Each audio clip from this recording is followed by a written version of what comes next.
tindahan. Iiwanan ko na naman si mother.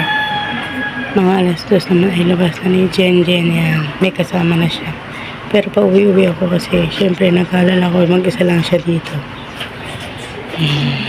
Mother, punta na ako doon. Huwag kayong tutungo. Ganyan lang sa unan. Ha? Cellphone nyo wala, no? Pagka may kailangan kayo, ha? Ansan yung messenger? Teka lang, ito.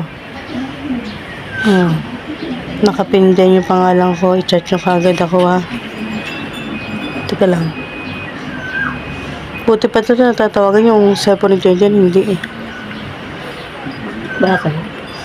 Ako sa kanya namamatay. Baka sila na. Hindi. Overuse na yun.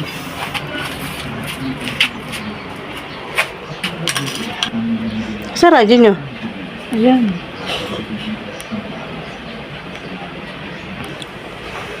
Yan Nakapin yung pangalan ko dito. Pag minaramdaman kayo, mag-chat kagad kayo. Ayan nakapin ako. Kauna-unahan ako, ha? Oo. Ayan, chat lang kayo dyan, ha? Alam nyo naman mag-chat dito, ha? Chat lang pag may nararamdaman kayo yung pa lang, ha? Ha? Oo. Pag yun na-reply yung mga nandyan, ito lang yung nyo sa akin lang, ha? I-back natin. Ayan. Okay, bye-bye. Ayan. Punta na ako sa tindahan. Ay! Punta na ulit ako. Pag-uwi-uwi ako kasi kabado ako pag wala pa si Jen yung anak ko. Pag-uwi-uwi ako. Chinecheck ko lang ko.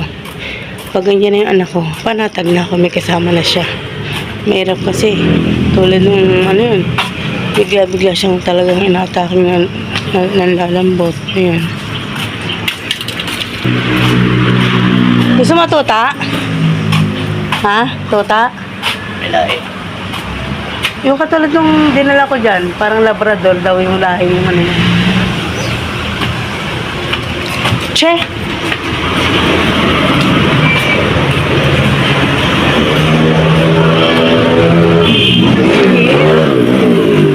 Sobrang init.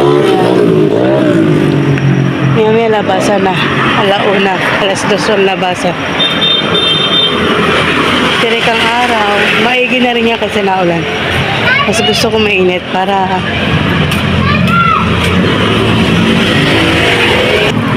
si Ate Jana. Ayan. Punta na tayo sa Pisto. Pero wala pa masyadong tao ngayon. Mamaya pa ang tao. Ang daming yelo. Puro tube ice or cube ice? Tube ice. Ganda ng panahon, mainit. Ayan, dito na tayo.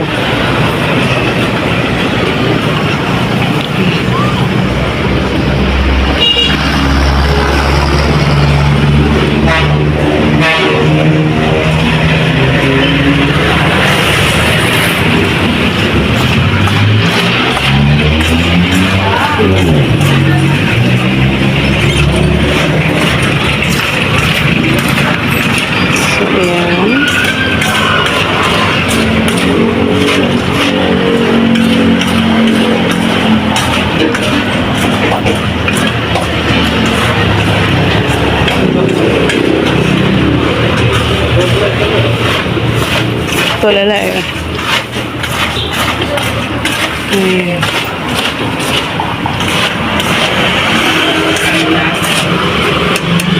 Okay, bye-bye na guys. Pagkabalam na. Thank you all for support ng Rebeng Gemini at sa lahat ng grupo namin. Thank you.